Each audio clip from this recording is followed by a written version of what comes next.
Hi viewers, അസ്സലാമു അലൈക്കും, നമസ്കാരം. ഇന്ന് ബനാന വെച്ചിട്ടൊരു കേക്കാണ് ചെയ്യുന്നത്. ഏത് ബനാന വേണേലും ഉപയോഗിക്കാം.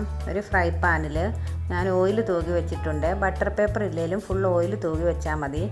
അതിലേക്ക് 1 ടേബിൾ സ്പൂൺ പഞ്ചസാര വിതറി കൊടുക്കാം.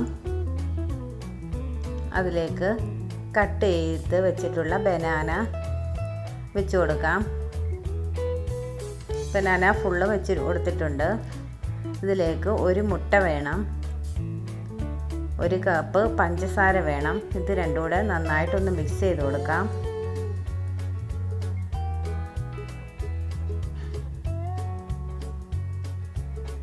നന്നായിട്ട് മിക്സ് ആക്കി വെച്ചിട്ടുണ്ട്. ഇതിലേക്ക് 1/2 കപ്പ് പാൽ ഒഴിച്ചു കൊടുക്കാം.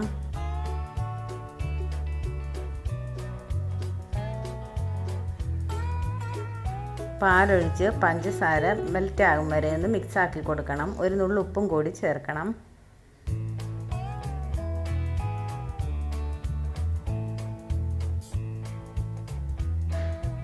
ഇനി ഇതിലേക്ക് 60 ml ഓയിൽ ചേർത്ത് കൊടുക്കണം. ഏതെങ്കിലും വെജിറ്റബിൾ ഓയിൽ ചേർത്ത് കൊടുത്താൽ മതി.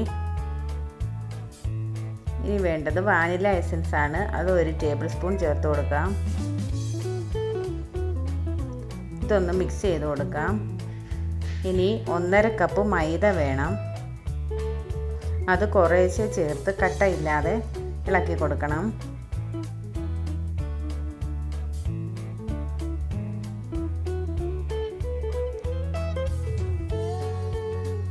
മൈദ ചേർത്ത് നന്നായി ഇളക്കി കൊടുത്തിട്ടുണ്ട്. ഇനി 1 ടീസ്പൂൺ ബേക്കിംഗ് പൗഡർ ചേർത്ത് കൊടുക്കാം. ഇനി വേണ്ടത് 1 ടീസ്പൂൺ വിനെഗർ ആണ്. അതുകൂടി ചേർത്ത് കൊടുക്കാം.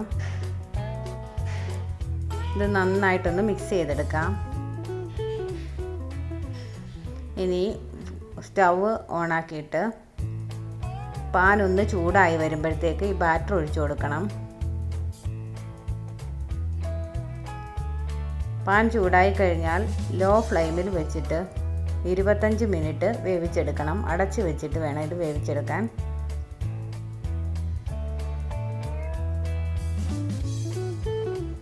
ഇരുപത്തഞ്ച് മിനിറ്റ് ആയിട്ടുണ്ട്. കേക്ക് നന്നായിട്ട് വെന്തിട്ടുണ്ട്.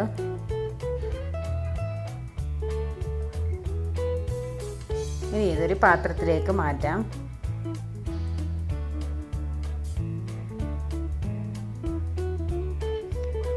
ഇത് നല്ല ടേസ്റ്റി ആയിട്ടുള്ളൊരു കേക്കാണ്. എല്ലാവരും ട്രൈ ചെയ്ത് നോക്കണം.